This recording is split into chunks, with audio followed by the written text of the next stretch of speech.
A warning from one mom about the dark side of social media after a TikTok challenge turns tragic for her son. And a Casa Grande family needs your help finding their daughter. We'll have more on the last time she was seen. Plus, the college football craziness continues how U of A is preparing for their game as we see the fall of another top 10 team. Hey friends, happy Tuesday. Thanks for joining us for this 13 Plus FastCast. I'm Anna Orsini. And I'm Carson Courier. Happy Monday to some of you. To those of us who weren't laboring on Labor Day, we were here. So Tuesday. Yeah, exactly. Yeah, something like that.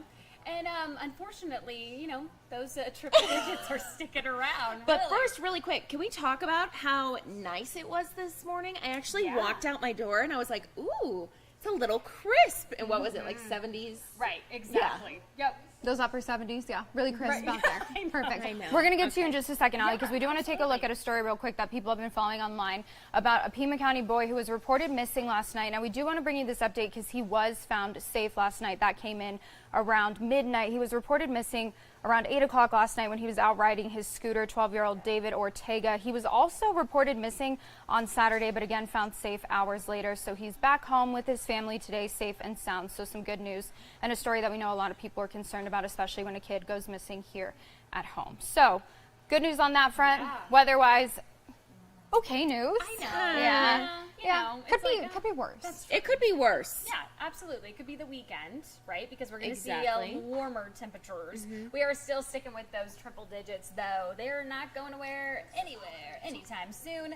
By the way, our average is 98 degrees, so we're a little closer for that today. Forecasted high 101, but we are going to climb back up 107 by Sunday. I know some folks are like, yeah, it's not too bad, right? Yeah, we could be, worse. We could be in that 110, 112 range. Right now, though, then we're in the 80s. 88 degrees in Tucson, 86 if you're in Nogales, 89 for Marana, 80 degrees for our friends down in the Bisbee area. So we said adios to August. So let's kind of wrap things up here. So our average high, by the way, in Tucson, 102. Normally it's 99 degrees. Our record high, this is the positive news. We're not seeing any record type of breaking temperatures for our August of 2023. That was set back in 1993 at 112. We did get pretty impressive rain totals, though, 2.39 inches. Again, that was wrapping up the month of August. Taking a live look here at our satellite radar, unfortunately not tracking any rain today. That ridge of high pressure has made a comeback, and that means triple digits once again back in the forecast. Possible record breaking as we do head into the midweek, and then eventually seeing the weekend. Unfortunately, though, rain is not in the forecast in that 7-day. But that could mean some good news if you do want to head on out to the golf course today. By that noon hour, 95 degrees. By 3 o'clock, 101. By 5 o'clock this evening, 98 degrees. Today's forecast in town, 92 if you're in Sierra Vista, 93 for Nogales. The Douglas area, 95. For our neighboring towns, 101 in Oro Valley, 97 for Green Valley, 93 in Wilcox, 94 for you in Benson. Notice lots of sunshine for everybody today. Those triple digits still sticking with us on Wednesday, 104 by Thursday, 104 by Friday, 106 by Saturday, 107 on your Sunday. So the good news is it's a gradual climb. So it's not like a boom in your face. Yeah.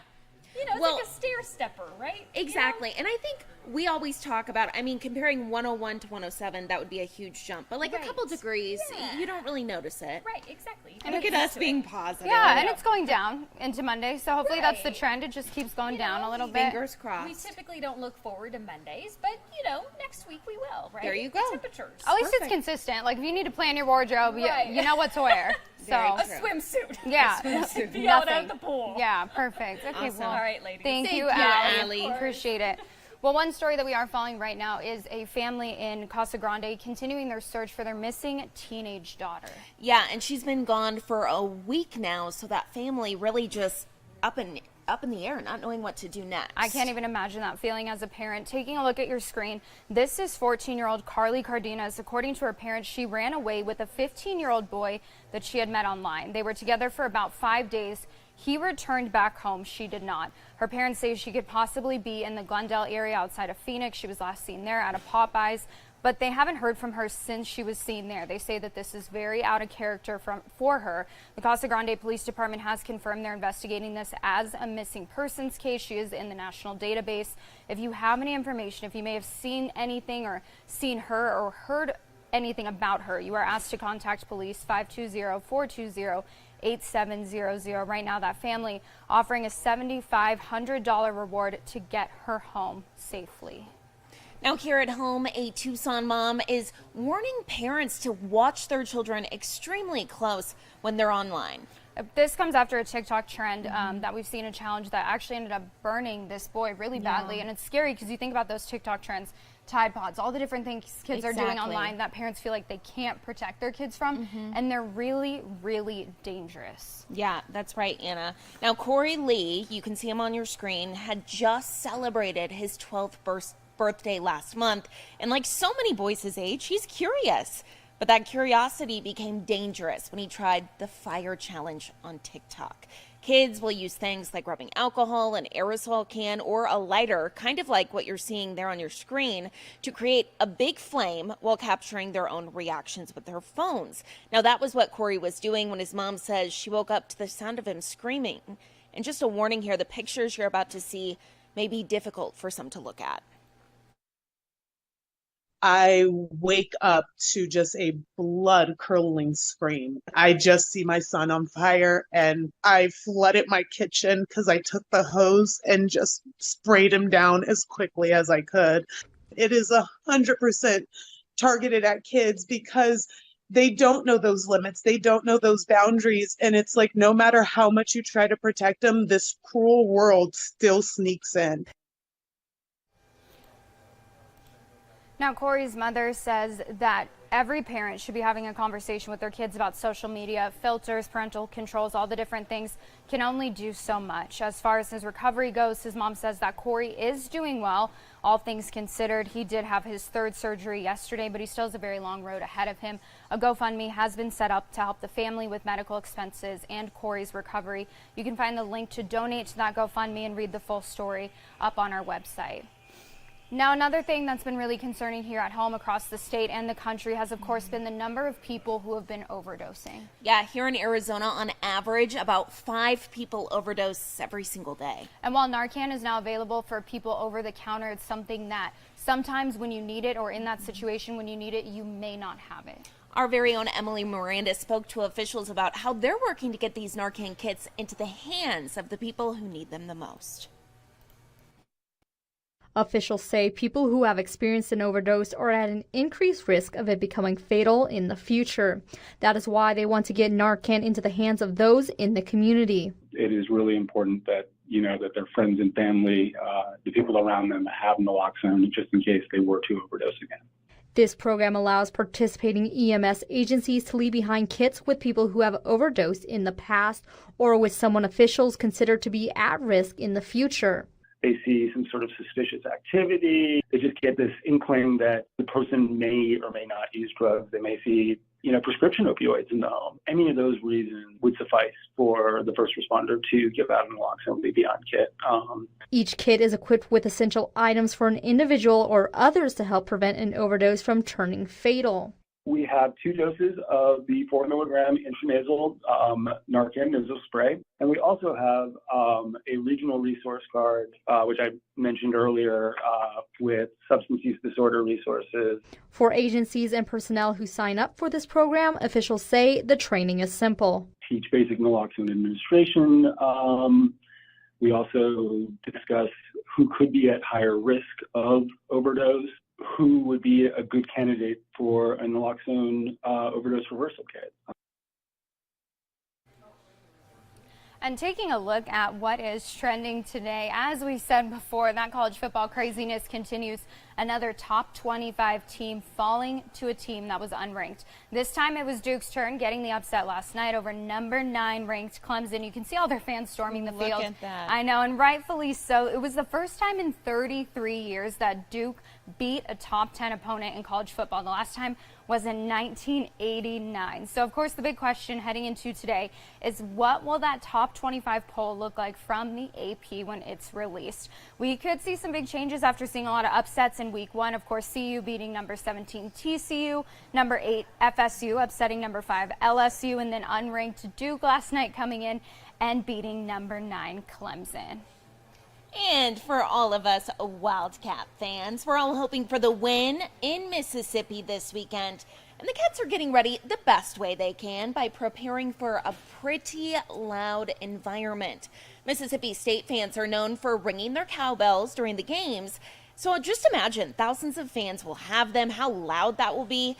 So to get used to it, the U of A football team has been practicing with the sound of cowbells coming through the speakers all week. Hopefully they'll be able to drown out the noise and secure the win. Kickoff is set for Saturday at 4:30. Now, for some, when it comes to sports, we know some people, Andrew is just one of those people who doesn't care. Other people, maybe they choose their favorite sports team based off of the colors or who has the cutest mascot.